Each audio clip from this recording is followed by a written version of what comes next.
Pô, muito obrigado por disponibilizar o seu tempo numa sexta-feira à tarde para essa conversa aqui com a gente.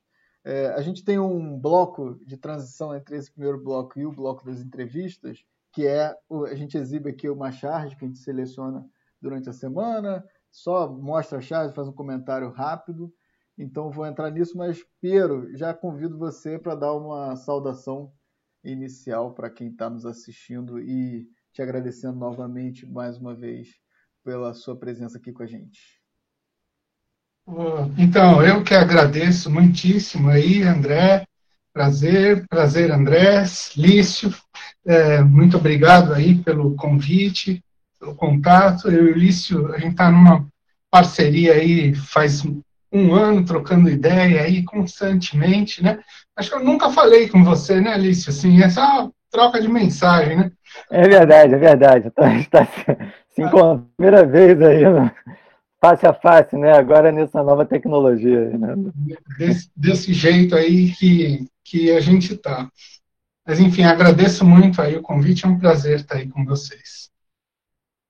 E só fazer uma questão técnica aqui, que eu estou com a internet meio ruim aqui na casa não estou em casa. E se ela cair, eu saio e volto pelo 4G, tá bom? Porque vem um técnico aqui ver qual que é o problema da internet. Perfeito, Piero. Tranquilo, vamos tocando aqui. Você precisando sair, voltar, a gente está aqui, a gente fica no ar. O tempo nublado ele não tem teto para acabar, né? Mas super obrigado novamente. Eu vou projetar rapidinho aqui a charge da semana para a gente, para o público, só para a gente dar uma olhada aqui nessa charge, fazer um comentário breve sobre ela. Deixa eu botar aqui para a galera que está em casa, rapidinho. Charge da semana, mais uma vez, o Aroeira tem sido figura constante aqui no Tempo Nublado, nas charges semanais, uma figura que tem retratado de maneira muito astuta, né, o contexto que a gente está vivendo, e fez essa charge com as máscaras do Bolsonaro. Eu acho que tem uma coisa nessa charge, né, que essa ideia do Bolsonaro ser um sujeito mascarado, né, assim, dele ser uma espécie de personagem, acho que é bastante interessante essa ideia. Bom, essa charge. Vamos, portanto, voltar aqui para o ar. Vou interromper aqui o compartilhamento para a gente começar com a conversa aqui com o Piero. Piero, você está lançando um livro, né, sobre os militares. Eu queria começar pedindo para você falar, assim, em linhas gerais, do que o livro trata, e te pergunto, é uma pergunta bem aberta, não necessariamente você tem que abordar ela na integridade, porque vai demandar muita coisa, mas qual é a sua leitura sobre esse jogo dos militares no poder e no governo atual, esse teatro de sombras que ele faz com essa coisa difusa que a gente chamaria do bolsonarismo? Bom, então vamos lá. Esse livro, na verdade, ele é uma versão praticamente idêntica de uma tese que eu defendi em dezembro do ano passado, onde eu estava fazendo um curso para professor titular na Universidade Federal de São Carlos, e lá a gente tem essa possibilidade de apresentar um memorial ou uma tese, e eu preferi apresentar uma tese. E ela é, enfim, basicamente resultado, né, de uma série de debates que eu vinha participando, né, de maneira bastante intensa sobre o papel dos militares desde 2016, né? E, ao mesmo tempo, isso só veio à tona porque eu, desde que fiz o começo da minha pós-graduação, o mestrado começou em 1992, estudei militares, né? Fui um antropólogo, fiz pesquisa de campo, enfim, convivi com eles em uma série de situações. Lá naquela época, lá atrás, as minhas principais pesquisas foram na Escola de Comando do Estado-Maior do Exército, que fica ali na Praia Vermelha, do Rio de Janeiro, né? Que é onde mais ou menos se forma a nata dos militares, que, enfim, é um filtrão ali, dali que passam os que vão poder comandar até o nível, né, de general. Né? Mas também em outros lugares, na Brasília, no quartel-general, enfim. E, enfim, foi uma trajetória de muitos anos que estava aquietada, né, e voltou à tona, né, estava aquietada nos últimos tempos, né? Desde, sei lá, 2010, 11, eu já estava meio de saco cheio de pesquisar esse negócio de militar, tinha partido para outra história completamente diferente, né? Para etnologia. Mas, de repente, eu comecei a ser requisitado de novo a pensar sobre esse assunto, né? Minha ex-orientadora me puxou pelo pé de novo, e eu entrei num círculo de discussões, que ainda era um círculo muito restrito, no âmbito de um blog que é feito por um advogado, que é o Rômulo Maia, enfim, esse é o codinome dele, mas é Rômulo Brilo, o nome dele. Essas discussões voltaram à tona e nisso centralizou uma rede que começou a pensar muito a respeito do papel dos militares recentemente. E isso começou a casar com umas coisas que, enfim, estava mais ou menos no âmbito dos meus estudos, que por volta de 2007, 2008, começaram a acontecer, pensando a interface de atuação entre antropólogos e militares, lá nos Estados Unidos, sobretudo. Isso foi uma coisa que aconteceu a partir de um programa que eles fizeram lá, que chama Human Terrain System, que basicamente era essa história de contratar antropólogos para ir para a linha de frente no Iraque, no Afeganistão, e produzir, vamos dizer assim, uma espécie de, ao mesmo tempo, um estudo cultural e uma guerra cultural, vamos dizer assim, nos lugares que eles atuavam, procurando dissuadir as forças internas em certos lugares, né,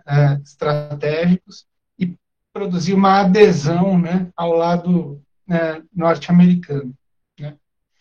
Isso aí, vamos dizer assim, é um negócio que inspirou uma série de manuais de contra-insurgência e depois uma série de procedimentos que estão descritos nesses manuais que se chamam operações psicológicas, operações em terreno urbano, como aplicar enfim, novas táticas e estratégias em ambientes cujo combate, cujo fogo, né, pode ser muito prejudicial. Isso foi uma espécie de virada ontológica, vamos dizer assim, na doutrina americana, falando de uma maneira muito genérica.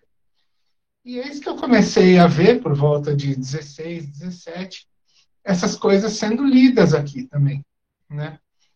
E sendo incorporadas dentro do Exército Brasileiro. Quando aconteceu a campanha de 2018, eu vi o script de certas coisas que estavam sendo faladas por generais em termos de operações psicológicas e tal, ser aplicado na campanha eleitoral. E aí, quanto mais eu fui mexendo nessa história, mais eu fui percebendo a relação totalmente imbricada que os militares tinham com esse fenômeno chamado bolsonarismo. Né? Então, é evidente que muitos atores entraram, né, como vetores importantes na eleição de 2018, né, e depois, inclusive, mas me interessou, sobretudo, ver como os militares atuaram nas sombras como num papel central disso. E eis que surge a palavrinha mágica para pensar esse tipo de atuação. Por quê? Porque existe uma teoria da guerra, aí, ou uma conceituação da guerra, que pega exatamente qual que é desse negócio de fazer uma guerra baseada em informações e contra-informações, mecanismos de orientação e produção de desorientações e bombas cognitivas e tal, que é a tal da guerra híbrida. Então, minha tese, na verdade, foi uma tentativa de entender como esse negócio chamado guerra híbrida foi pensado aqui no Brasil e foi, de certa maneira, aplicado também, né? E que veio de uma maneira completamente diferente daquilo que é descrito ali nos manuais de guerra híbrida. Então, a gente teve uma coisa brasileira aqui, muito diferente do que teve nos outros lugares. Então, em linhas muito básicas, é disso que se trata lá, a tese que depois acabou virando livro. Enfim, pegando um monte de coisas que estão agregadas aí. Beleza. Obrigado, Piero. Eu vou abrir para ver se Andrés Lício tem perguntas e a gente vai rodando a conversa aqui. Quer você começar, Lício? Pode ser, pode ser. Começa aqui. Bem, Piero. Boa tarde, muito obrigado, Piero, um prazer. Então, eu tive, né, o privilégio de poder ler, né, o livro antes, né, do lançamento, né, até, né, quando ainda era tese, né, que agora está virando livro, né. Eu acho que ele justamente você traz digamos, uma constelação conceitual aí, né, que tanto a antropologia quanto o pensamento estratégico, né, essa interface, né, que foi produzida aí, né, né, produzido no âmbito, né, do pensamento dessas novas guerras aí, nas guerras híbridas e tal, mas ela permite, né, de alguma forma, uma interpretação da realidade política por outros meios, né, digamos até brincando com o termo de um artigo seu, que eu chamei de etnografia como extensão da guerra por outros meios, né, mas pensar que, de alguma forma, para você criar uma interpretação original e coerente, né, passou pelo menos nessa trilogia aí, que é impeachment 2006, prisão do Lula 2018, eleição Bolsonaro 2018, né, teve que sair, né, quer dizer, entender por outros meios, né? Eu acho que isso é um traço, né, da originalidade da contribuição que você tem, que esse livro tem, né, que essa tese tem para o debate atual, né? Eu acho que, de certa forma, quer dizer, você fala que é uma análise reversa de alguns, saindo daquela ideia da polaridade eleitoral PT-PSDB, né, buscando sair de alguns labirintos, né, que a gente acaba sempre chegando em pontos que são um pouco inertes politicamente, assim, na análise que a gente faz na esquerda, né? Então, pensando, a gente está sempre sendo distraído, né? Eu acho que às vezes por situações ou por questões que elas não levam a uma virada de ponto, né? A um ponto de viragem. E aí, o que eu vejo, assim, que, assim, como que você, quer dizer, que elementos aí, né, nessa trajetória, nesse percurso aí, né, que vai do impeachment da Dilma até a eleição do Bolsonaro, né, que seria, estava falando da história contrapelo, né, mas tem aquela história do disco da Xuxa, né, que virado ao contrário você ouve o diabo, né, como se a gente virasse acho que a sua tese é um pouco assim, pega aquele filme da Petra Costa e vira ao contrário.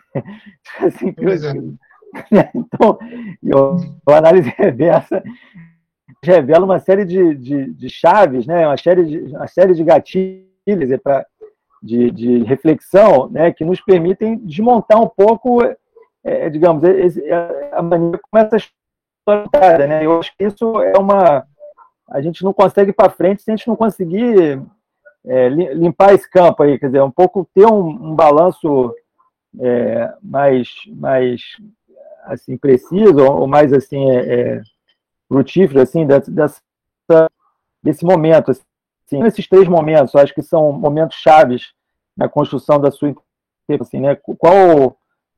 O que a gente vê ali, né? Impeachment da Dilma, prisão do Lula e eleição do Bolsonaro, assim, nessa que você analisou e que que pode ser uma chave para a gente entender esse momento atual, essa situação atual, né? Mas aí eu proporia um outro deslocamentozinho, né? Que foram não só esses momentos, mas tem outros momentos que eu julgo que até foram tão importantes quanto, ou mais até, para determinar o rumo das coisas, né? Primeiro foi uma coisa que eu descobri absolutamente sem querer, que foi um vídeo, um dia eu não sei por que eu estava assistindo umas coisas no YouTube, e aí apareceu, sabe, no cantinho, nas sugestões, ali, que vem de reprodução automática, um vídeo assim, Bolsonaro na AMAN 2014. Falei, opa, peraí, como é que é esse negócio? Eu fui lá, cliquei, é um vídeo postado, acho que pelo Carlos Bolsonaro, do Bolsonaro, em 2014, dentro da Academia Militar das Agulhas Negras, fazendo campanha lá, e todos os cadetes em forma ali, acompanhando o Bolsonaro. Não dá para identificar direito, mas eu suponho que seja o comandante da AMAN, desce com ele ali, ele faz um palanque, faz um discurso, e os cadetes todos gritando líder, líder, líder.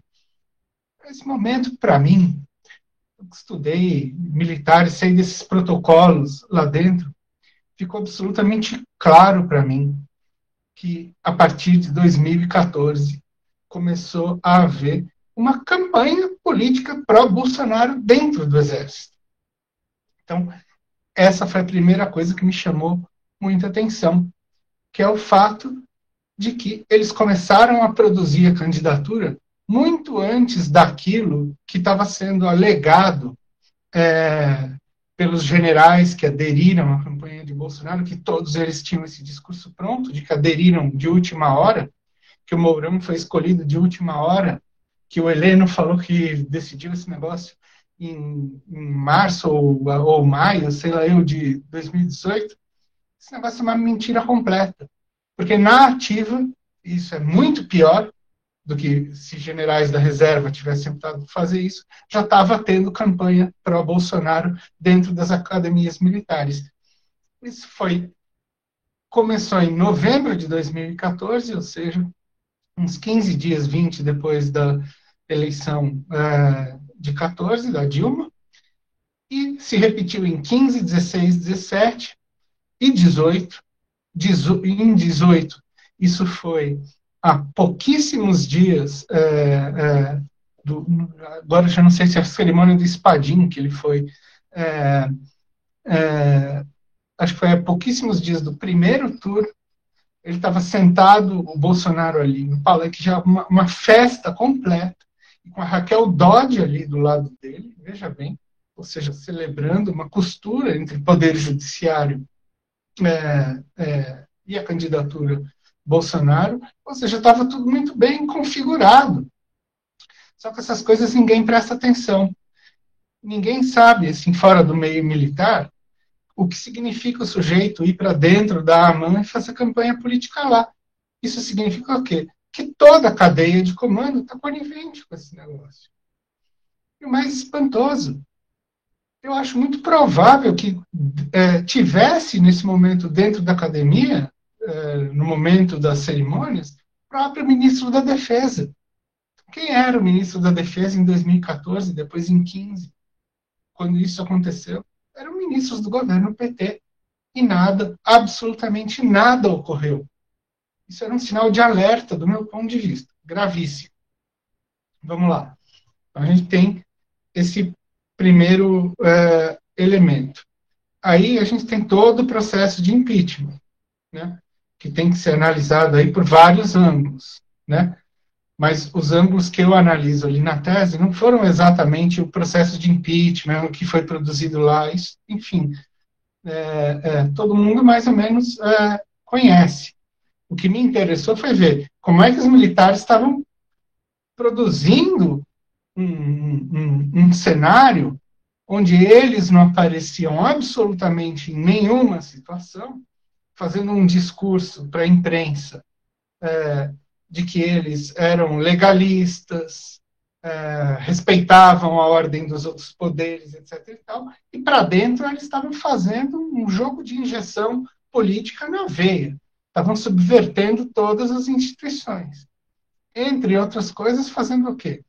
De um aparelhamento ideológico junto a agentes do judiciário, que começaram, desde antes, a frequentar, vamos dizer assim, lugares que são internos à vida militar. Escola de Comando do Estado-Maior, por exemplo, de repente começa a ter procuradores, juízes e tal ali, no Convescote, entre eles. Sobretudo gente da onde? Do TRF-4.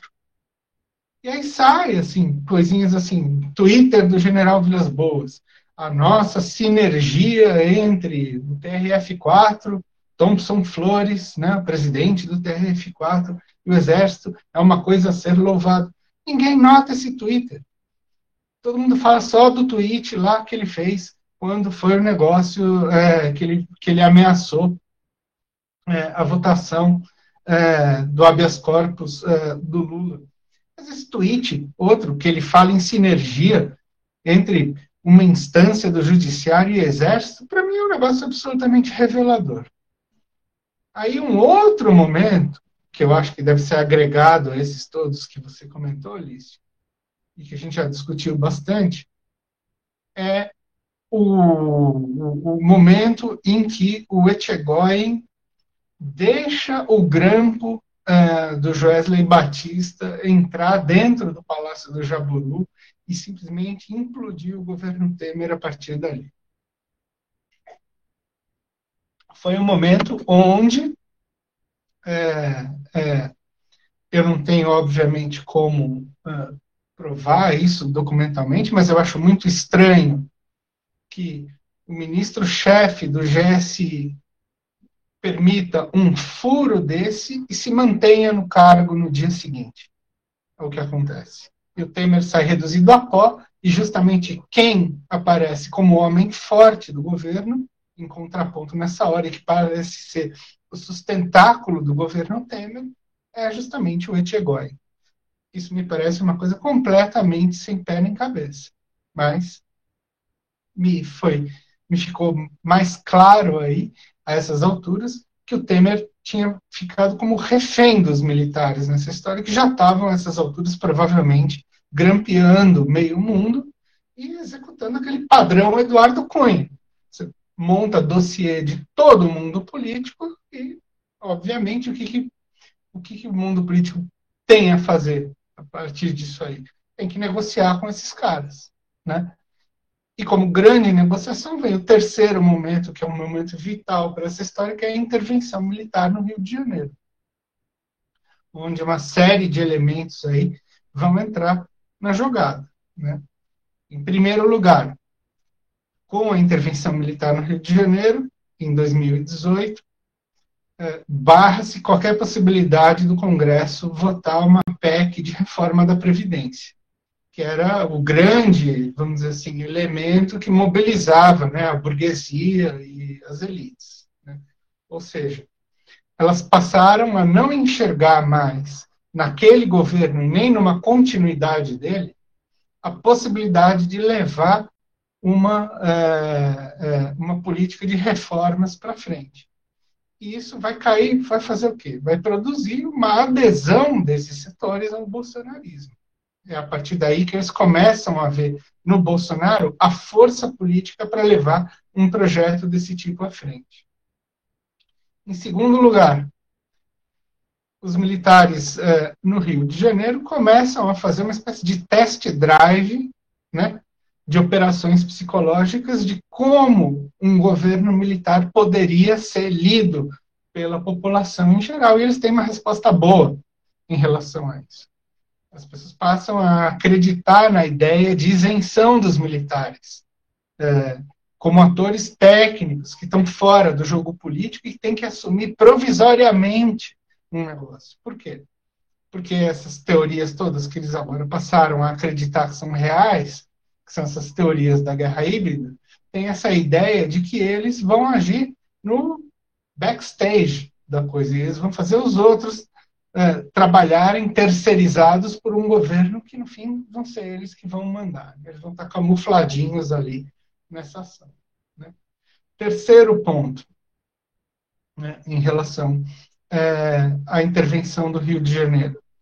Eles passam a fabricar também uma espécie de laboratóriozinho de como vai funcionar o GSI dali para frente, num governo Bolsonaro, como grande âorgão de centralização de informações que serve de filtro para todos os órgãos e ministérios do governo. Só que eles fizeram isso no âmbito de uma secretaria.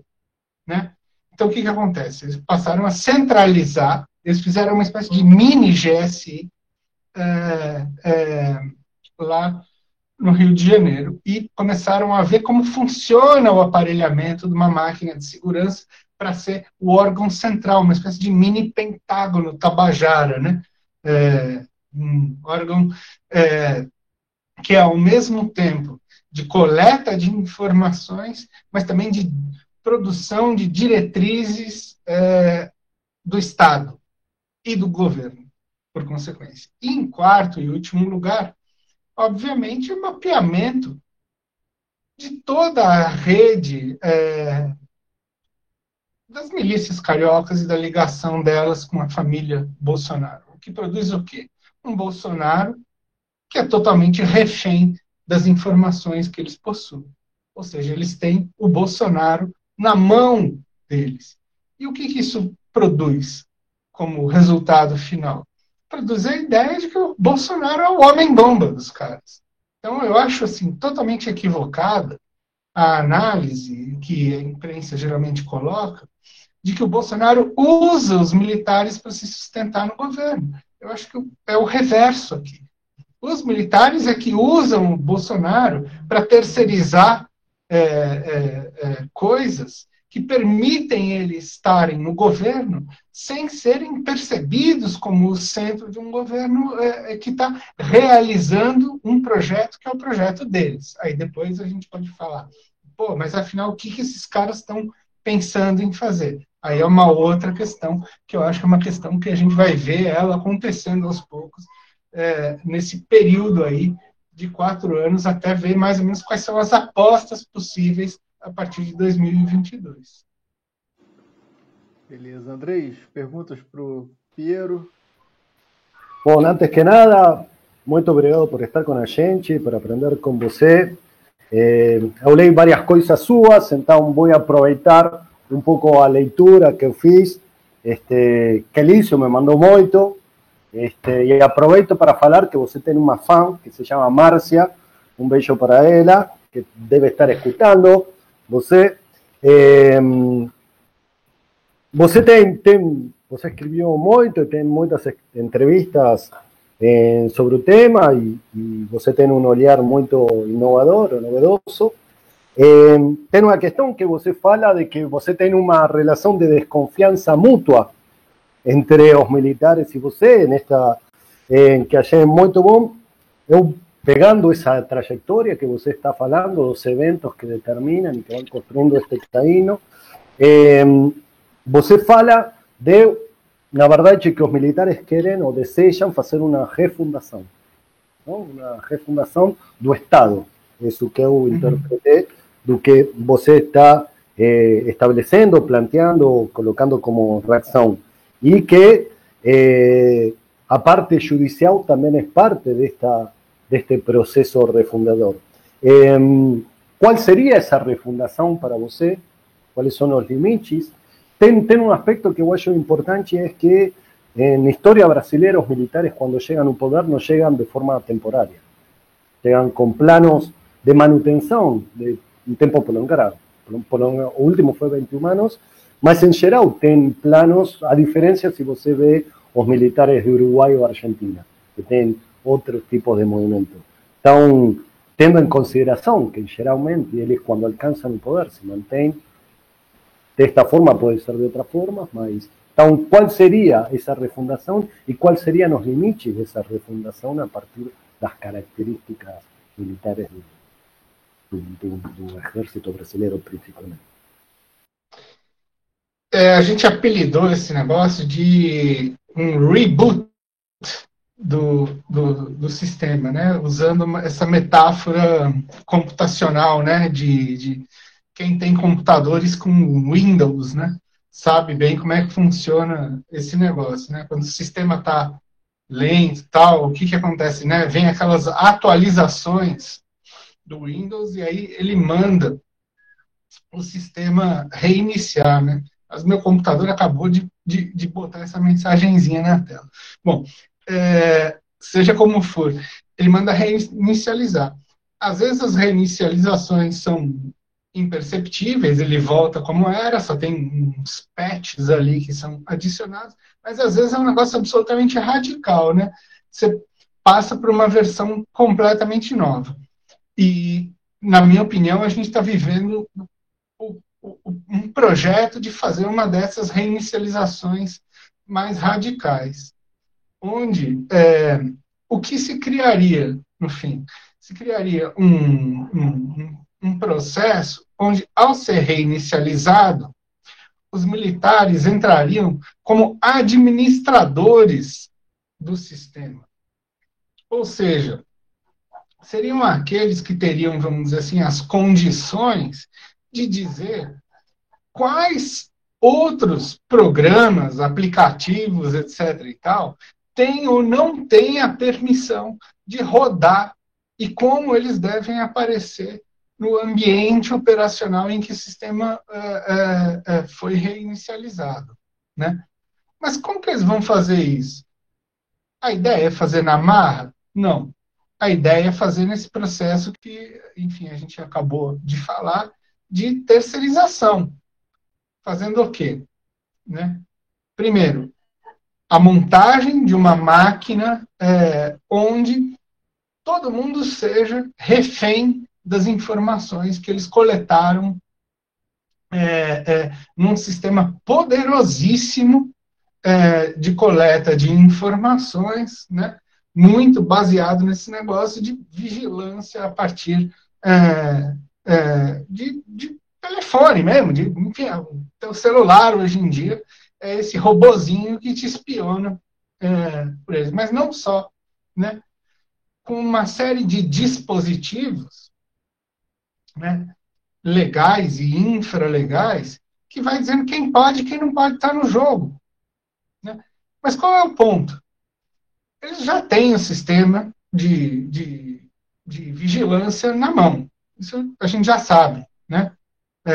Enfim, todo mundo está grampeado nesse negócio de WhatsApp, funciona mais ou menos como o modelão americano foi feito a partir de 2001, né, ou antes até, com a história do Patriot Act lá nos Estados Unidos. Né? Aqui está se montando alguma coisa muito semelhante. Só que o que acontece? Eles precisam fazer esse negócio estar dentro do arcabouço legal. Não basta vigiar. Então, precisa criar o quê? Uma série de leis para que a caneta dos terceirizados funcione para produzir esse negócio legalmente. Ou seja, veja, não é que nem os anos 60, onde eles montam a máquina de informações ali, né? Centro de Informações do Exército, CIEX, CENIMAR, CISA, né? Monta a máquina repressiva lá, e começa com um tanque e baioneta a produzir a repressão. Não é isso, não. Agora, a ideia é que essa coisa tem que funcionar legalmente, às claras, e operando, né, na superfície do sistema. Eles aprenderam com 64, eles não querem fazer um golpe desse de novo e serem expostos, né, a uma situação que depois é uma situação, enfim, que pode trazer problemas para eles. Então, o que eles fazem? A ideia é, ao longo desses anos, produzir uma aparelhagem institucional que dê conta para que depois da eleição de 22, ou sei lá, ou em uma outra ocasião, todo esse processo tenha montado uma estrutura de poder da qual eles sempre vão ser ali o background que vai administrar essa situação. E a gente não tenha mais como sair dela. Ou seja, não é mais o mundo político que vai estar decidindo exatamente os processos de negociação e de destino do próprio país, mas é uma política que está sendo controlada. Começar de quem pode e quem não pode ser candidato. Aí quando me perguntam, mas 18 foi uma eleição democrática, uma ova. Já não decidiram isso? Assim, obviamente a prisão do Lula foi o fator de desequilíbrio dessa eleição. Ele ia ganhar. Se não ia ganhar, a perspectiva ia ser completamente diferente e decidiram na canetada. Então, ela foi já um experimento que rolou nesse sentido, né? Onde Judiciário e Forças Armadas se sentiram muito seguros ali de fazer uma dobradinha. O Judiciário tirou um candidato e as Forças Armadas pôs outro. E assim que as coisas aconteceram. Então, eu não vejo como, daqui para frente, essa seja uma situação com a qual a gente vai se livrar tão facilmente. Se é que vai, né? Isso é uma parte da questão. A outra parte é produzir, na verdade, todo um processo de oposição controlada, onde a própria oposição reproduz as características desse discurso que está sendo implantado, dando o ar de legalidade para isso, né? Dando a ideia de que tudo está funcionando normalmente. Isso aí é vital para as coisas funcionarem do jeito que eles estão pretendendo, né? Enfim, eu acho que é mais ou menos essa ideia aí que está por trás dessa noção aí de reboot ou refundação do Estado. Piero, você falou desse controle da oposição. Hoje eu estava aqui, minha companheira, ela falou assim, pô, o Mandetta tá chamando os bolsonaristas de gado. Então, veja, uma coisa que estava lá nos críticos ao governo já está sendo apropriado pelo Mandetta, né? Enfim, me lembrou um pouco disso. Mas eu queria perguntar para você o seguinte, duas perguntas, na verdade. Talvez também sejam reflexões muito longas, mas você toma a via que você achar melhor. Primeiro, nessa dimensão de intervenção, a gente tem visto uma mudança mais recente, que é essa intervenção em alguns ministérios muito estratégicos, né? Então, o Ministério da Saúde hoje está lá um proto-ministro, que é um ministro de fato, né? Então, a imprensa fala assim, não temos ministros da saúde. Não, talvez esse seja o ministro mais ministro de todos, né? Que é o que talvez expresse mais nitidamente qual é a natureza do poder em questão. Como é que você está vendo esse processo de alguns ministérios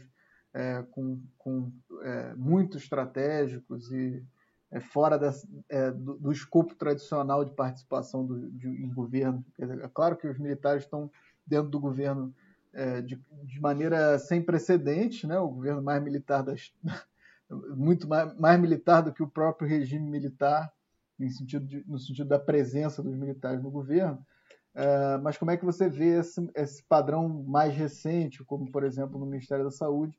E uma outra pergunta que me ocorre é a seguinte, qual é o projeto deles?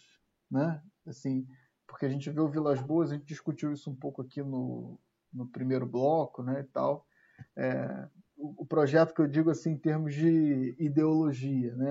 A suspeita que a gente tem, e aí eu coloco para você esse comentário para ver se você se aproxima disso ou não. A gente tratou aqui no primeiro bloco, eu sobretudo coloquei que é um projeto de saque nacional, né? De abrir as portas para uma espécie de imperialismo interno e, obviamente, com influência externa, para um grande saque onde eles possam não só, como você coloca, controlar essas estruturas do poder e decidir as regras do jogo, mas também tirar nesse processo o quinhão que lhes cabe desse movimento de espoliação. Então, essas duas questões, como é que você vê esse cenário mais atual de, vamos dizer, como a imprensa fala de bolsonarismo raiz, a gente tem ministérios raiz no sentido militar, né?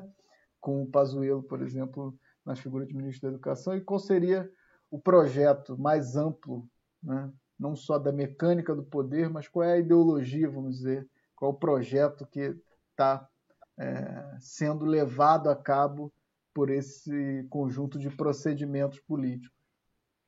André, só pegando a carona aí na sua pergunta, André, porque até tem a ver com a discussão que a gente estava antes. Em dois temas cruciais aí, do ponto de vista da internacional do Brasil, que é a questão da pandemia, né, e a questão do desmatamento na Amazônia, os militares, né, pularam em cima da granada, quer dizer, estão na janela aí de exposição, né, e um pouco, e numa, assim, a chance de dar certo parece zero, né, então, assim, o que isso tem de desdobramento? Isso pode ser também, isso estava, assim, até que ponto era esse o plano deles, até que ponto isso pode ser também pode ter um efeito aí de turning point também, de um grau de exposição que ajuda um pouco o que talvez eles tivessem no plano, assim, eu acho que pega um pouco carona, né, André? Segue, né? Uhum. Bom, eu acho assim, né? Para tentar organizar a resposta, eu acho o seguinte: a gente tem que desdobrar em dois aqui. Esses problemas todos, eu vejo eles de maneira muito conectada, né? Em dois, no seguinte sentido.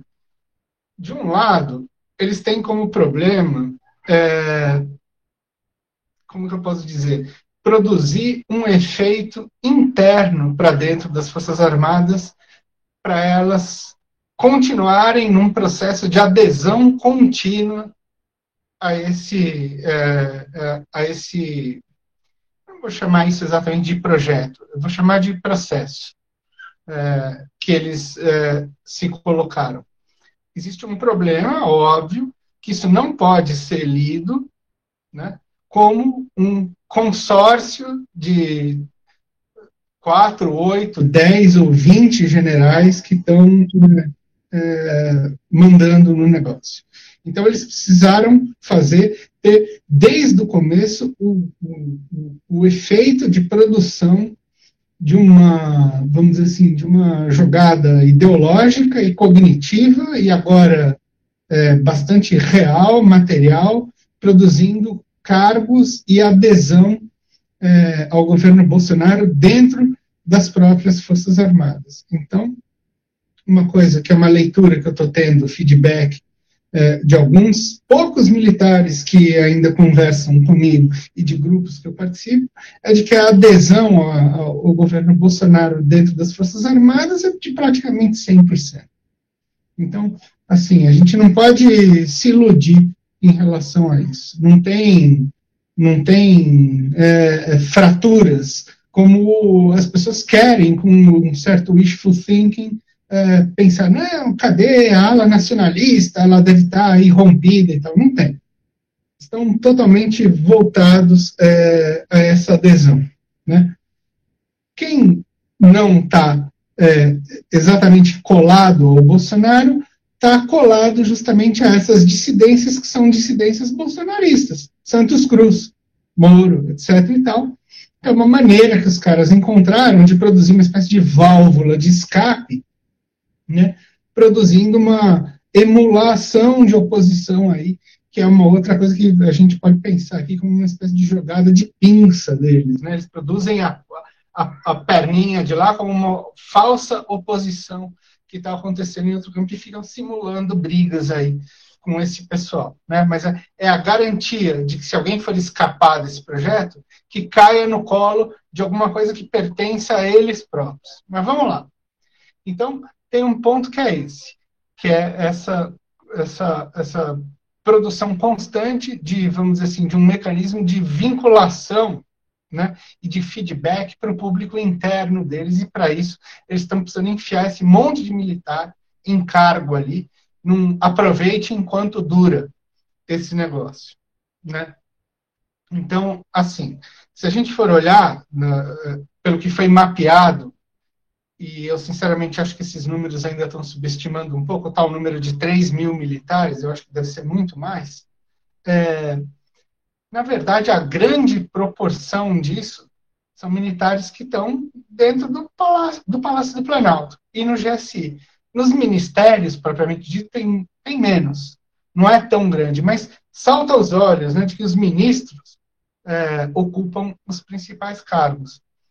E aí eu vi uma entrevista que foi muito sintomática, mas agora já não estou lembrando se foi do Braga Neto ou do Ramos. Eu acho que foi do Ramos. Foi do Ramos, Lício. A gente comentou até, que ele disse o seguinte, agora, ele diz o seguinte, bom, estavam perguntando ali sobre aliança com o Centrão, e não sei o quê. Eu falei, não, pode vir o sujeito do Centrão e ocupar um cargo, mas o que interessa é que a nossa gente é que controla o orçamento. A nossa gente é que está controlando quanto dinheiro vai escoar para os deputados e para os partidos. Então, tudo está passando por nós. E que nós é esse? É esse nós que está centralizado no consórcio ali do GSI. E mapeia tudo. Então, tudo passa por esses caras. Isso está dado em dispositivos legais, que foram aqueles que foram produzidos entre o final de 2018, ainda no governo Temer, e o começo das reformas na estrutura da administração pública, nos primeiros decretos lá do Bolsonaro. Então, a gente tem esse lado interno. O outro é o lado externo, que é o quê? Tudo vai sendo jogado para o precipício, né? E o precipício está sempre na mão do quê? Dos tais ministérios ideológicos e agora o problema da pandemia. E aí o que acontece? Aparecem os militares de bombeiros resolvendo a situação que os ministérios Bolsonaro raiz não conseguem resolver. Então o que aparece? O tempo inteiro eles como salvadores da pátria das situações que o próprio Bolsonaro cria o caos, né, a ruína. Então, a história toda da Amazônia está funcionando nesse sentido. A rede bolsonarista vai lá, manda tacar fogo, desmatar, fazer garimpo à torta à direita. Isso o Lício sabe muito melhor do que eu como é que funciona esse negócio. Aí chegam os militares, fazem uma mega GLO lá, onde eles pegam um orçamento enorme para eles, desmontam os órgãos de fiscalização e botam tudo centralizado na mão do Mourão. Fazendo o quê? O sujeito que ponderável, o sujeito que vai assim, dialogar com amplos setores, agora ele se reúne com o Fundo Amazônia, com os caras, os investidores internacionais e tal, e vai apagando o incêndio que eles próprios criaram. Né? Mas aparecendo como se eles fossem agentes externos que estivessem resolvendo essa situação. Então, fica essa impressão geral, num plano ideológico, e a imprensa vai comprando essa história, né? Lício mapeou muito bem isso numa postagem no Facebook, como, por exemplo, a Globo disponibilizou o amplo espectro dela, né, de Miriam Leitão, a esquerdista, entre aspas, até Merval, todos dizendo como os militares estão salvando as situações que são caóticas. Bom, aí entrou a pandemia no meio desse jogo. Bom, o governo fez isso, ele acelerou a pandemia, a gente vê isso. E agora eles esperavam que, botando um militar ali, a situação fosse mais ou menos se resolver. Mas eu acho assim, embora eles estejam controlando muito, eles não conseguem controlar tudo. E isso talvez seja um tiro no pé. Então, assim, pela primeira vez, a gente está vendo, de fato, você tem reações aqui e ali, dizendo, olha, as Forças Armadas vão se afundar nesse projeto. Então, eu não sei se eles vão detectar isso a tempo, e isso faz parte de mais uma jogada deles, para eles dizerem assim, não, evidentemente temos que preservar a instituição Forças Armadas. Então, o que eles fazem? Eles recuam, mas é um recuo aparente, porque a partir daí o que aconteceu? Eles já aparelharam o Estado inteiro para fazer aquele projeto de reboot. E chegaram no ponto que eles queriam. E aí vão deixar o mundo político tratar desse negócio, mas é um mundo político completamente controlado, né? Orçamentos controlados por eles, informações controladas por eles, né? Possibilidades de manobra do mundo político muito mais restritas, né? Graças ao sistema de informações que eles montaram em relação a isso. Aí você me pergunta, bom, e aí qual é o projeto? O que eles querem? Essa é a parte mais desoladora, talvez, de tudo isso. Porque se você falasse assim, pô, os caras estão com um projeto nacional desenvolvimentista, estão querendo reviver aí, sei lá, o Geisel, viram, enfim, que o Brasil está muito vulnerável. Eu não acho que seja isso, não. Na verdade, eu acho que é um projeto de transformar o Brasil numa espécie de como se diz assim, de posição de gerência, de gerente mesmo, dos centros de gravidade do capitalismo mundial. Uma subsidiária, enfim, um arranjo local, extrativista, cujo peso na geopolítica mundial é o peso de um grande produtor de commodities, mas que, mesmo assim, estão sendo controladas por grandes empresas internacionais e que pode fazer, eventualmente, uma geopolítica da fome no mundo ter algum peso. E cujo papel, para as próprias Forças Armadas, é um papel muito modesto. É um papel que está enxergando muito mais o inimigo interno do que um papel de projeção de poder, como estava sendo pensado ali pelo Itamaraty há uns anos atrás, de fazer aquele famoso arco de pérolas lá, que pega o Caribe, Haiti, Cuba, né, que era o grande negócio. Vamos ver ali, né, se vai desmontar aquele troço. É melhor a gente ocupar projeção nos Andes, aquela coisa lá do Golbery, né, sístole e diástole, a geopolítica pan-amazônica do Miramar. Acabou esse negócio aí. O ponto agora é isso, vigilância de fronteira, fazer a cópia aí de um modelo de segurança israelense, vamos dizer assim, não é à toa que as empresas israelenses todas estão entrando em joint ventures nos sistemas de vigilância que estão sendo produzidos aqui, rebaixaram, né, o submarino nuclear, né, de, sei lá, divisão para brigada, né, na ordem dos comandos. Vamos fazer, agora o projeto são as tais das corvetas, né, vigilância, o pré-sal já não é mais um problema nosso, tem a quarta-frota americana aí para lidar com isso, enfim, é um projeto subsidiário esse. É um projeto que eu classificaria que está no mesmo patamar de pretensão que a burguesia nacional tem. Que é ser o quê?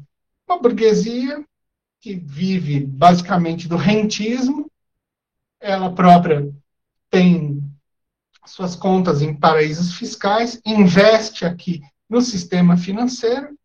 A Fiesp, por exemplo, que seria, vamos dizer assim, o bastião de uma burguesia industrial, nada mais é do que uma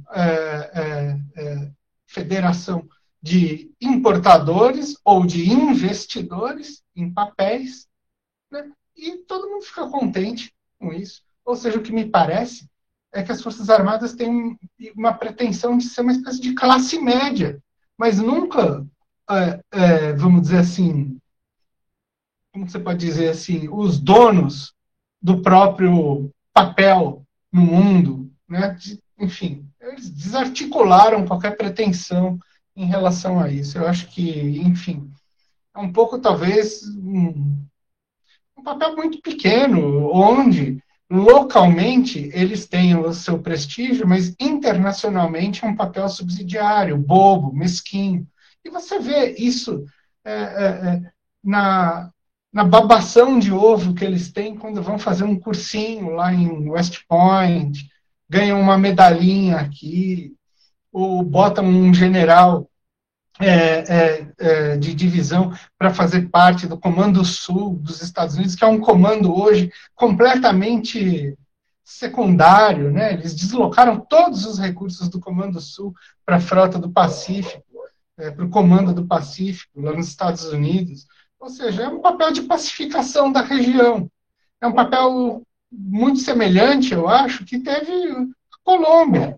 Aliás, talvez ela seja mais importante, porque pelo menos a Colômbia tem alguma função no que é a geopolítica americana para a América Central. Nem isso o Brasil vai ter. Enfim, é um papel completamente neutralizado, do meu ponto de vista, infeliz, e que, como destino para as Forças Armadas, não tem como dar certo.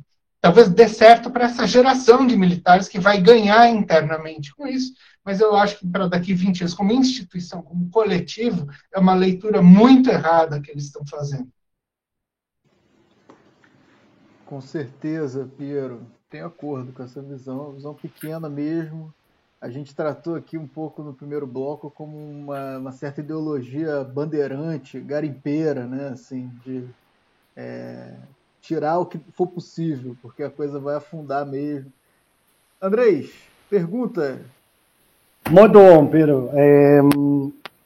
Ah, Me saem muitas perguntas para fazer e a partir de reações, a partir do que você fala, tem o professor João Roberto Martin Jr., que ele fala de que a experiência dos militares no governo atual pode ser como aconteceu com a Guerra das Malvinas para as Forças Armadas Argentinas, não? Ou seja, não só uma queimação, sino ficar quase vulnerável a uma redução institucional e estratégica dentro do país. Por um lado, o que você pensa disso? Ou seja, e pelo outro lado, toda esta trayectoria de tantos desafíos que você está planteando, ¿cuál es a variable internacional? ¿No? O sea, porque no final das contas tem un horizonte pequeno. Es todo un movimiento muy grande para un horizonte tan pequeno. E isso tem mais a ver com uma geopolítica internacional, o papel do Brasil dentro do mapa internacional, que é um destino de país com tanto movimentação política estratégica de movimentar todos estes recursos para terminar com um jogo de horizonte enorme. Não? Ou seja, para as Forças Armadas que tem eu acho que é 15 o orçamento dentro de todo o mundo do orçamento militar, sem guerra, não? Porque isso é interessante. Mas, então, qual seria a variável internacional de influência ou não influência dentro do processo, se temos em consideração que o horizonte é menor do que se tinha quando se pensava o Brexit, os BRICS, não? Que colocava o Brasil dentro do cenário estratégico de outra forma. Então, só, por um lado, se o cálculo de tudo isto pode acontecer como Guerra das Malvinas, e, por outro lado, qual seria uma variável, se é que existe, internacional dentro deste processo de horizonte tão pequeno do que você fala. Uma carona também, André, uma notícia até que a Rebeca compartilhou comigo, que fala do ministro da Defesa reclamando que é o seguinte, que o gasto com defesa não é condizente com a estatura do Brasil, né, que é 1,3% do PIB, ele quer 1%. Aí pensa, para ser pau-mandado dos Estados Unidos, não precisa nem de Forças Armadas, né? Quanto mais de 2% do PIB, né? Então, assim, qual é o tamanho da expectativa? Que estatura é essa, né? Que eu acho que tem a ver com um pouco a pergunta, né? Quer dizer, eles se têm que eles têm uma estatura, né? E que a gente tem que bancar, né? Uma aposentadoria que é 17 vezes maior do que a aposentadoria privada, né? Esses 3 mil aí, 17. 17 vezes, né? Esse excedente aí de gente que saindo pelo ladrão nas Forças Armadas, que não, é isso, não para de entrar. Tem até aquele outro que você compartilhou, né, Piero, escreveu na época, não para de entrar militar no governo, mas eles não fazem de onde eles estavam, né? Então é como se estivesse sobrando mesmo, efetivo. Então vai um pouco nessa linha aí, só para pegar carona também. Acho que pegando carona, né? Chegando de vocês estão ótimos. Pois é. O problema enfim, do estatuto, né? Da estatura internacional do Brasil. Olha, a gente sabe o seguinte, se você quer fazer um país que é um global player, você precisa ter uma força armada que seja uma global player também, e isso dá trabalho. Assim, é tão absolutamente louco isso, que a sensação que dá de vez em quando é que tem um pouco de preguiça aí, né? Do tipo assim, não, é melhor a gente...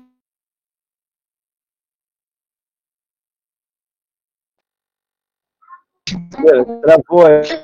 Você falou da preguiça, eu acho o som. travou. Aí você está corrigindo. Aí.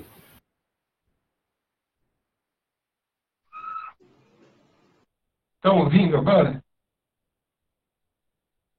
Vocês estão me ouvindo? Sim, agora estamos. Quando Alô? você falou da preguiça, Então? caiu, Piero.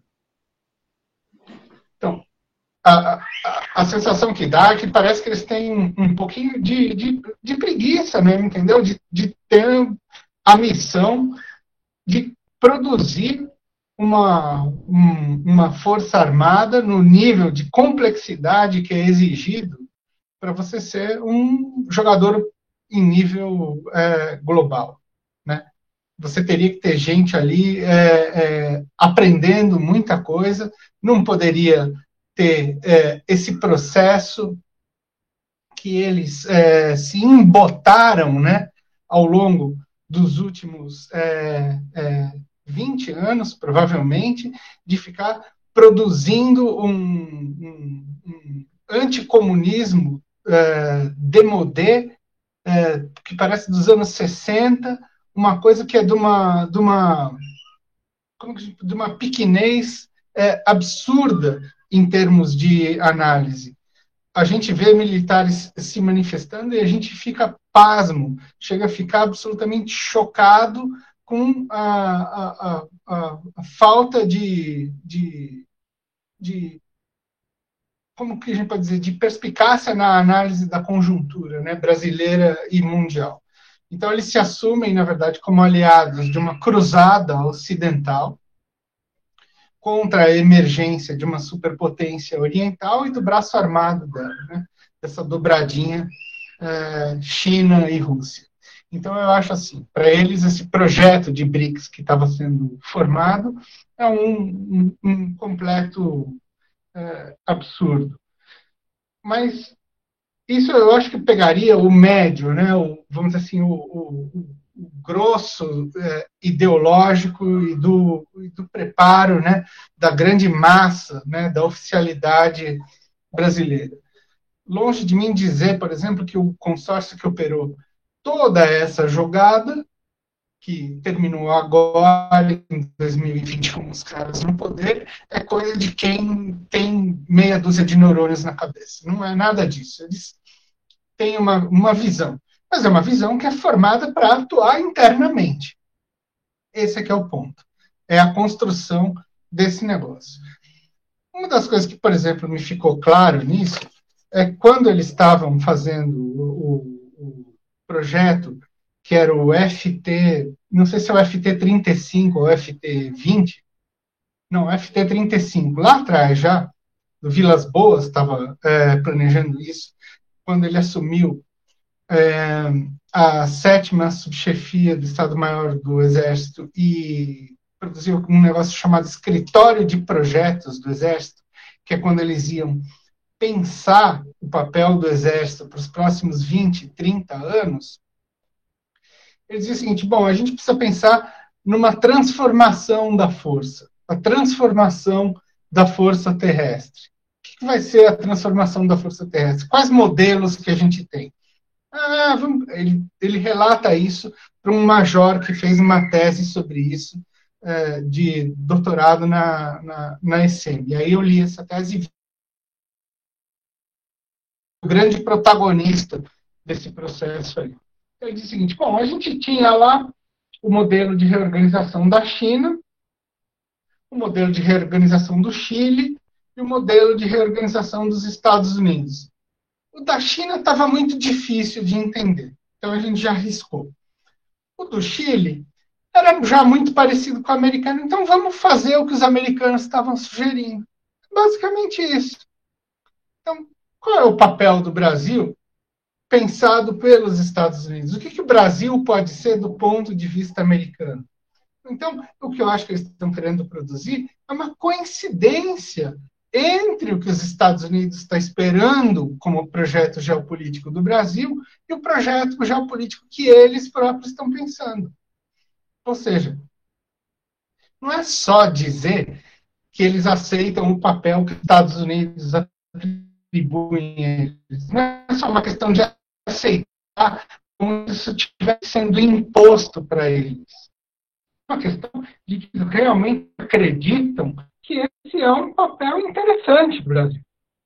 Eles têm todo como que a gente pode dizer, um planetário ideológico, uma constelação ideológica ali, que funciona para, vamos dizer assim, produzir a crença dentro das próprias Forças Armadas de que o que é bom para os Estados Unidos é bom para o Brasil, porque, enfim, a gente está vivendo aí uma distinção civilizacional importante. Aí eles pegam lá aquelas teorias do Huntington,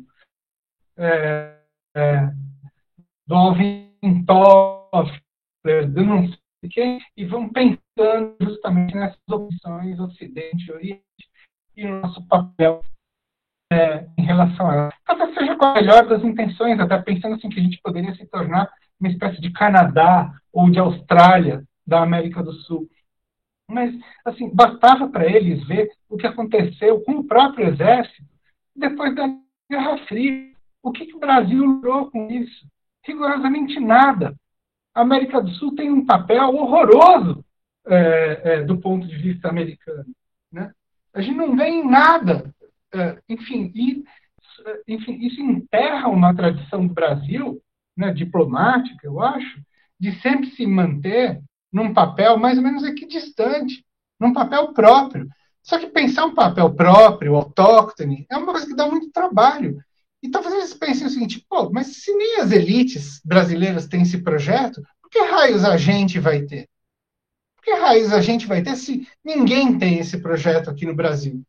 Se os industriais não têm, se os acadêmicos não têm, porque vamos falar sério, as universidades brasileiras também não têm um grande projeto de ciência. A ciência que a gente faz, em grande parte, é subsidiária, se destaca num pontinho aqui, num pontinho ali e tal, mas não tem um grande projeto de ciência nacional. Né? Nossas maiores ambições são fazer um pós-doutorado em Stanford, em Harvard, ou em Cambridge, ou não sei aonde, para constar no nosso currículo, e desse ponto de vista eles não são muito diferentes do que pensa o resto das elites nacionais, que são, na verdade, elites lamentáveis desse ponto de vista. Quer dizer, do meu ponto de vista, pelo menos. Né? Talvez as próprias elites não achem isso delas. E aí vale o quê? Fica esse sistema de condecorações, com vescotes, um dando medalha para o outro, cerimônias, premiações, anda a cavalo, enfim, você vai hoje, sei lá, vai pensar cavalaria, né, como arma. Ninguém mais tem cavalaria no mundo, pelo amor de Deus. Vai ver a quantidade de cavalo que tem dentro das instalações militares. Qual é o sentido desse negócio aí? Isso é uma discussão dos anos 30. Os caras ficavam se debatendo ali se valia mais a pena você ter tração a motor ou a cavalo. Veja, nos anos 30, já tinha passado a Primeira Guerra, eles estavam pensando isso ainda. Então, eu acho o seguinte, a gente tem um papel muito lamentável, mas eu vi uma coisa, que o Brasil tem um papel de alimentar, de produzir alimento a preço barato. Então, geopoliticamente, isso pode ser uma arma na mão do Brasil. Fazer a geopolítica da fome, parar de exportar comida para a China, e aí talvez fazer a China se dobrar aos interesses brasileiros. Mas consegue fazer isso? Será? Será que eles realmente conseguem produzir esse nível de controle interno? É nisso que eles estão apostando. Será que eles vão conseguir chegar a esse ponto? Será que as elites brasileiras vão topar esse jogo? Ou será que elas vão todas ficar reféns também na mão dos dossiezinhos que eles estão produzindo? Então, eu acho que tem um jogo delicado aí para frente.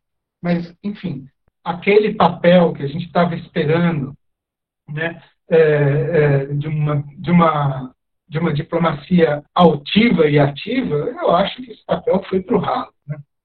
Agora, retomar isso vai ser um processo muito, mas muito difícil, se é que alguém vai ter força ou interesse em produzir esse negócio.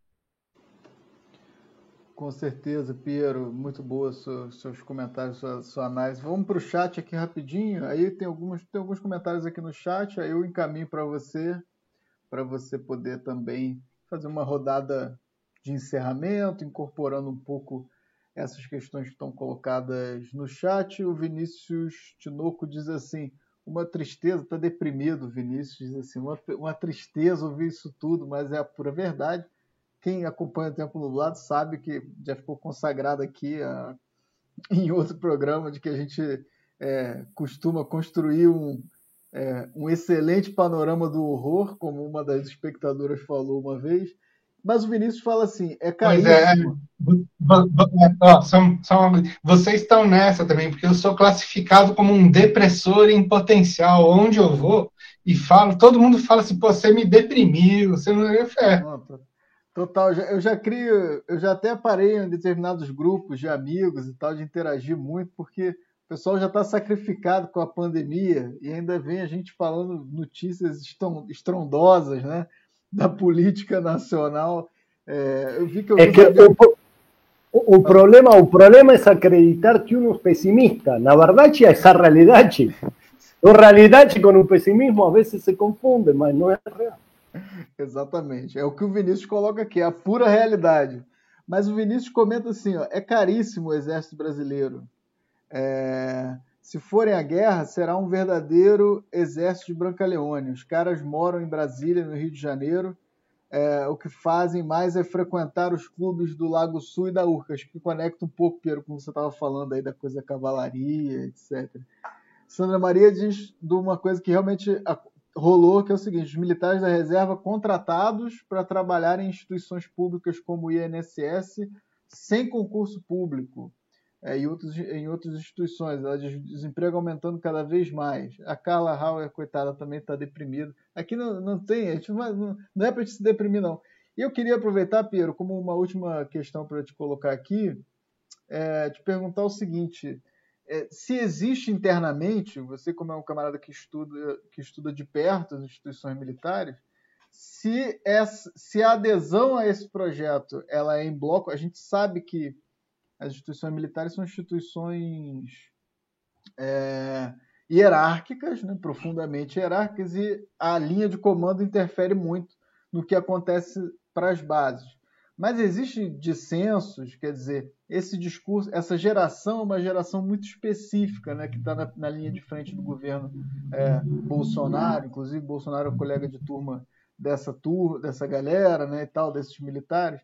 Mas se entre os mais novos, as linhas mais novas dentro das academias, esses que o Bolsonaro vai lá discursar, né, se há um consenso e um alinhamento com essa narrativa, com esse projeto, sobretudo diante desse horizonte que você coloca de um desprestígio e um desgaste que não vai alcançar essa geração, ou se temos um embarque total, um grande alinhamento majoritário por dentro mesmo, sobretudo do Exército, com esse projeto kamikaze aí do bolsonarismo e dos militares que estão embarcados no bolsonarismo, ou dos militares que embarcaram o Bolsonaro no projeto deles. O André tem mais no chat para aqui. Opa, peraí. Sim, vamos lá para o chat, para a gente encaminha tudo de uma vez para o Piero, e o Piero faz essa rodada final. Vamos lá, peraí. Mas aí... Diga, Piero. Não, só para eu não esquecer de tudo. Não. Quer fazer o chat?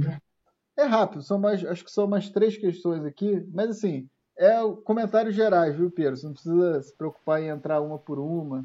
Porque a gente tem esse hábito de sempre ler aqui, as questões vão chegando no chat, aí o convidado seleciona. As contratações militares da reserva vão continuar? Sandra Maria pergunta. Hugo Oliveira diz, na geopolítica não temos, com o Bolsonaro versus a Amazônia, uma alternativa a pôr a burguesia como mediadora ao imperialismo da exploração da Amazônia, enquanto o bloco imperialista quer agir diretamente? Uma pergunta longa, não sei se eu entendi bem, depois eu posso reler aqui se você quiser, Pedro. E Geisa diz, que bom que vocês reconhecem que sabem demais, que causam depressão. A gente está ciente disso. É isso, Piero, passo para você, aí você aproveita e faz essa rodada final de comentários para a gente caminhar para o encerramento. Então, essa coisa da contratação da reserva é fundamental para entender um outro movimento que é esse de como é que você formou um bloco quase 100% ali. Né? O que me chega de informação, né? Que assim, os últimos contatos que eu tive mesmo de convivência com militares foram em 2013, quando eu morei lá em São Gabriel da Cachoeira, estava fazendo pesquisa de campo lá, lá no Amazonas, aí eu tive bastante contato com militares. Nessa época eles já estavam totalmente numa onda, General Heleno é o nosso líder e tal, e o problema da Amazônia, e papapá. Mas seja como for, o que aconteceu aí, né? E é uma coisa que se fala muito pouco. Inclusive, isso foram informações que chegaram a mim depois da tese, até. Dois movimentos que começaram a ser feitos ainda durante o governo Fernando Henrique Cardoso, né? São os famosos puxadinhos que o FHC inventou e que o Lula deu continuidade e a Dilma também. Por quê? Sempre teve esse rolo do problema salarial que os militares reclamaram muito a vida inteira. Sempre. Né? Constante. O Bolsonaro sempre foi essa plataforma principal dele. Lá no Fernando Henrique Cardoso, eles criaram um regime que se chama, se não me engano, a sigla é PTTC, que é esse regime de contratação de militares da reserva para exercer funções remuneradas por um tempo certo ali, né? Eu acho que é prestação de trabalho por tempo certo. Eu acho que é essa a sigla, não lembro direito. O que aconteceu com esses PTTC? Pegaram todo aquele pessoal que trabalhava no fim da ditadura, nos centros de informação, vamos dizer assim, como que a gente pode dizer, o rescaldo da máquina, dos aparelhos de informação de repressão do Exército, estilo General Avelar Coutinho, que era do CIEX, Centro de Informações do Exército, que depois inventou lá dentro todo aquele negócio da conspiração gramsciana, marxista, e fez o livro lá, sabe? O que acontece? Todo esse pessoal foi pego para prestar serviço onde? Por exemplo, como professor nas academias militares. Então, toda essa turma que não abandonou a paranoia do anticomunista da Guerra Fria, se reinventou ideologicamente e ficou, durante esses anos todos, nas academias militares, produzindo esse tipo de informação, garantindo, né, que elas fiquem plasmadas na formação dos oficiais durante todo esse período democrático. Você percebe que, na verdade, teve um processo de contradição interna, porque ao mesmo tempo que os comandantes militares para fora estavam dizendo não, novo papel na democracia, é Ministério da Defesa, é controle civil, internamente eles começaram a produzir um monte de mecanismos e de discursos que voltavam às velhas práticas. E entre essas coisas está a produção da ideia, de que o comunismo nunca terminou, 2, que ele assume novas formas agora, que essas formas, na verdade, ficam homiciadas, né, como eles gostam de dizer, em movimentos sociais tipo indígenas, quilombolas, gays, Partido dos Trabalhadores, e mais recentemente em organizações criminosas, terroristas, etc, etc, etc, etc. Está tudo escondendo ali, tudo é organização de fachada para os comunistas produzirem o seu projeto de poder gramsciano, né, como eles chamam. Né? Aí entra a coisa dos costumes, mas entra principalmente, por exemplo, a Amazônia. Né? E aí eles vêm com essa história da cobiça internacional da Amazônia. Eles vão fazer uma bricolagem e vão fundindo todos esses negócios ali. Só que você vai ver qual é o projeto deles para a Amazônia. Não é um projeto de terminar com a mineração lá ou de controlar a mineração do ouro para botar o estoque de ouro no Banco Central do Brasil. Não. É o projeto Major Curió, de ficar ali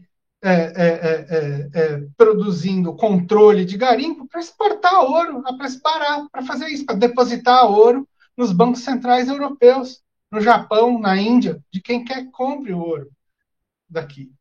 Ou seja, não é um projeto de pegar o ouro e transformar ele como um instrumento de soberania monetária do Brasil. Está entendendo? Alguém ali se antepôs a, por exemplo, a mineração canadense na área de Belo Monte? Não, ninguém falou nada. Das mineradoras norueguesas que estão ali trabalhando na Amazônia? Ninguém falou nada. O problema é qual? O problema são aquela meia dúzia de índios, entendeu? E o Instituto Socioambiental ali, que estão querendo produzir um território dentro do território. Isso é uma balela. Isso não tem fundamento algum. Eles sabem completamente disso. Eles vivem com o Luiz ali, subindo e descendo de bote ali no Alto Rio Negro. Sabem muito bem o que acontece e deixa de acontecer ali. Tudo bem, você vai dizer, pô, os estrangeiros têm interesse ali na Amazônia? Claro que tem, eles têm interesse em tudo, mas não é só na Amazônia, não. Então vamos lá. Aí eles criaram esse pessoal aí de prestação de tempo continuado, ali, trabalhando nas escolas militares e produzindo ali, justamente fazendo o quê? Eles próprios constituindo esse aparelho ideológico gramsciano para se replicar nas gerações mais novas. Então você vai lá no cadetinho, hoje, ele está falando a mesma linguagem que o general Mourão. Isso é um lado da história. O outro é o seguinte, outro puxadinho que se fez ali foi oferecer um dinheiro pago pelo Ministério da Defesa, cursinho de MBA, para todos os oficiais de Estado-Maior que quiserem fazer esses cursos na FGV e na Fundação Dom Cabral. E aí a FGV começa a fazer uma mega operação de colaboração com N intercâmbios, onde essa coisa neoliberal fica praticamente grudada na testa dos caras. Justo Fundação Getúlio Vargas, né? Não honra o nome que tem, né? Vamos falar a verdade. Assim, longe de mim de ser um getulista, mas esse papel de seção do Brasil como, vamos dizer assim, de coluna do neoliberalismo internacional é vergonhoso no legado do Getúlio. Eu tenho certeza que ele não pensaria assim. Mas seja como for, isso explica, em grande parte, o fato dos militares estar aderindo ao projeto neoliberal de uma maneira tão fácil. Porque, entre outras coisas, você reduz o Estado, mas você não reduz o papel da segurança e da vigilância no Estado neoliberal. Ou seja, o Estado neoliberal coloca eles, de novo, também numa posição de centralidade no interior do aparelho estatal. Então, é conveniente para eles isso. Você limpa todo o resto, sobra o quê? Sobra militar ali no meio, conduzindo o processo. E eu acho que eles têm essa leitura das coisas de que a única área que é imprescindível são eles próprios. E eles têm como ideal, vamos dizer, essa ideia de que eles são um exemplo, né? De que o Brasil inteiro vai passar a ser disciplinado como eles, que as universidades não vão mais ter papel no chão, como diz o general Heleno. Né? Mas vamos lá, vamos falar. Tudo bem, eu já fui nas academias militares, já fui na AFA, tal, sei como é, bonito pra caramba, realmente tudo super bem cuidado, tudo super disciplinado. Mas vem cá, qual é o militar brasileiro que é citado, que é currículo, que faz parte da bibliografia dos cursos em West Point? Ninguém. Sabe quem é? É o Manual de Guerrilha Urbana do Marighella. É a única coisa que entra de um brasileiro lá fora. Então, assim, adianta você ter uma edificação bacana, mas você não ter nada saindo dali? Não adianta. Porque aquilo é uma máquina de ideias tortas, totalmente fora da realidade do mundo. Mas aí tem um problema, que é o de profecia autorrealizável. É fora da realidade do mundo, mas como acaba tendo eficácia e eles são agentes que operam no sistema, o mundo tem consequências a respeito dessas ideias que eles produzem. Então, daqui a pouco, esses comunistas aí que estão em todos os cantos vão começar a aparecer mesmo. Não vão? E aí eles vão dizer, olha, tá vendo como a gente estava certo? Então esse é o ponto, talvez, que eles queiram chegar, de fabricar uma grande profecia autorrealizável. E a historinha da guerra híbrida é exatamente essa. Quando eles começam a ler guerra híbrida, eles começam a falar, olha só, o PT está produzindo uma guerra híbrida no Brasil. Então, você produz um sistema onde você vai começar a jogar o PT na ilegalidade, aí ele vai, de fato, talvez começar a produzir guerra híbrida no Brasil. Né? E aí eles estão dizendo, tá vendo como a gente estava certo? Desde o começo a gente estava falando isso. Mas, no fundo, eles produziram esse negócio, o que é extremamente problemático do meu ponto de vista. Então, se a gente tem que ter uma missão civilizadora agora, urgente, é tentar fazer esses caras mudarem de ideia. Porque o que eles estão fazendo é um tiro no próprio pé. Não vai sobrar Força Armada brasileira depois disso. Eles vão ser reduzidos a uma polícia militar. E as polícias militares talvez sejam reduzidas ao papel que é o guardinha da rua hoje. Ou uma milicialização, né, Piero? Ou vão atuar, de fato, como milícias integralmente, né? Esse é um outro problema, né? Porque eles têm muito o modelo do Rio de Janeiro como um modelo que se espelha para o Brasil inteiro, né? Que não deixa de ser problemático de um certo ponto de vista, porque o Rio de Janeiro é um estado que a gente está vendo, de fato, tantos poderes entrando numa confusão completa, que isso inviabiliza qualquer política social aí.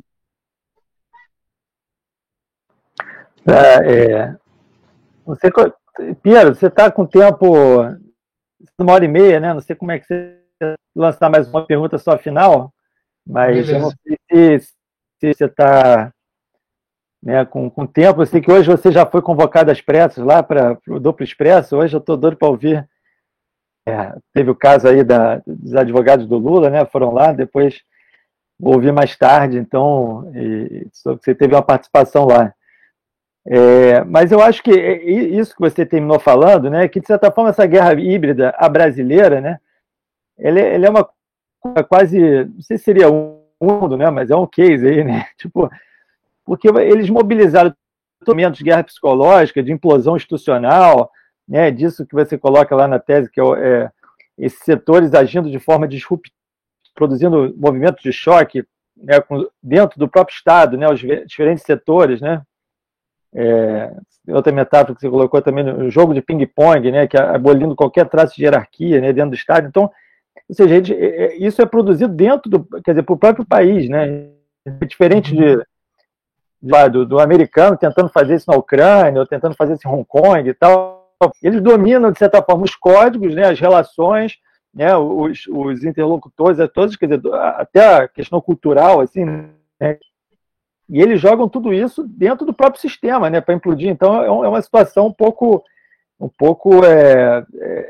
digamos, assustadora aí nesse sentido, né? Mas assim, esse momento, né, que foi de gerar essa disrupção, né, para que eles para que eles se projetem, né?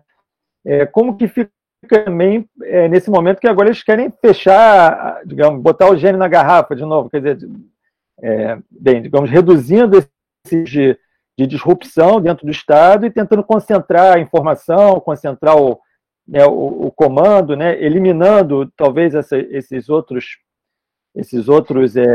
competidores, né? Então você tem, não sei, Polícia Federal, então, né, vamos puxar a autonomia da Polícia Federal, os locais, então vamos botar eles sobre nossas asas, né? O Judiciário, quer dizer, um pouco o Ministério Público, então, quer dizer, meio que desabilitando de certa forma, ter essa proliferação de poderes dentro conseguiram agir dentro da confusão, e agora eles têm que reconcentrar, digamos assim, né?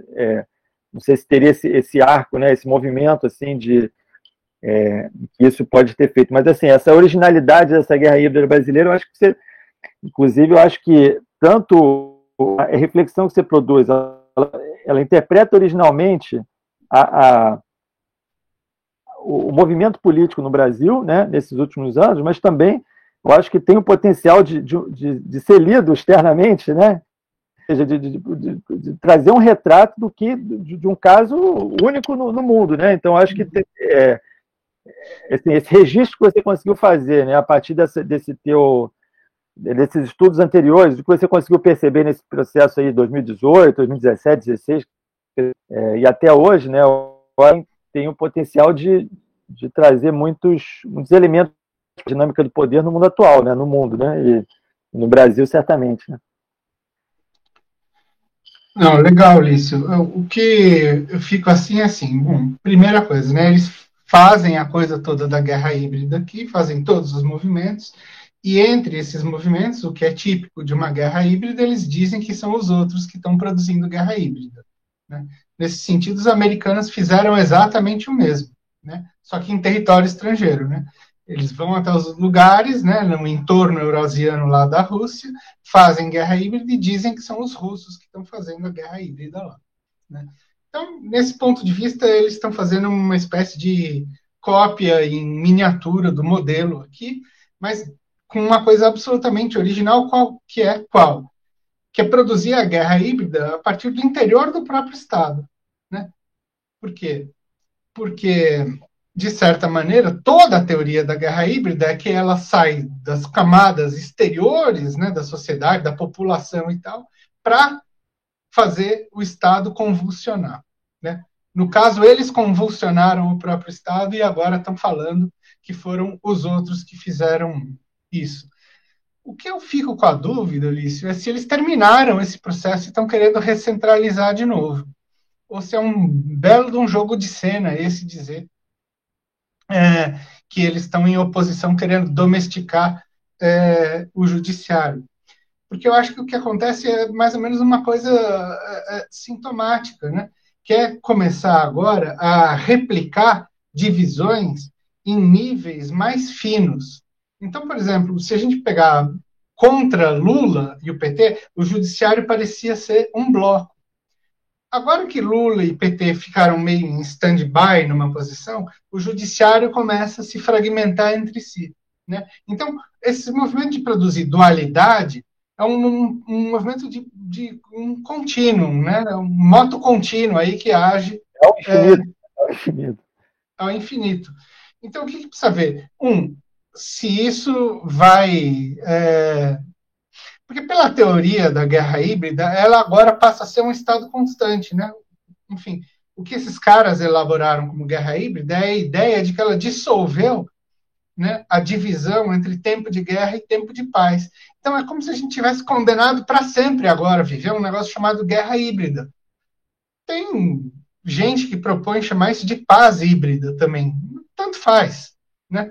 Mas é um estado mais assim que, enfim, rompe as coisas do Clausewitz de limite entre a guerra e a política e tal. E agora a gente vai viver para todos sempre essa realidade desgraçada, entendeu? De sempre estar à beira de um colapso. Só que quando a gente está sempre à beira de um colapso, o que aparece como elemento restaurador da ordem? Os militares, né? Você pode ver isso tanto em Hollywood quanto no discurso que eles fazem aqui. Então, eu acho que tem um certo interesse deles em manter um certo estado de caos contínuo, pelo menos até que se diga o contrário. Então, eu não estou vendo um movimento de centralização. Mesmo essa ideia deles fazerem o Bolsonaro recuar, né, que começou a acontecer antes dessa Covid dele, sei lá eu, né? Ele já estava moderando, né? Já alguns dias e tal. Precisa ver que foi isso. Ele recua num plano e você começa o conflito no outro. Então, agora a emulação que se faz é entre o PGR e a Lava Jato de Curitiba. Precisa ver até onde isso vai, entendeu? Porque eu acho assim que eles têm todo interesse, por exemplo, em produzir essas válvulas de escape, tipo uma chapa Sérgio Moro Santos Cruz, fazendo o quê? Quando chegar mais perto da eleição, o Bolsonaro volta a ficar insuportável, mas 20 vezes mais insuportável do que ele já é. Então as pessoas começam a vazar para quem? Para esse lado, né? Sendo que eles não neutralizam o fantasma petista de assumir de novo o processo. E ainda criam, sei lá, um Luciano Huck fingindo que é o candidato da Globo, quando, na verdade, o candidato da Globo, de fato, é o Sérgio Moro, né? Então, assim, é todo um jogo de aparências e camuflagens aí que é complicado, e a gente vai destrinchando isso no dia a dia, né?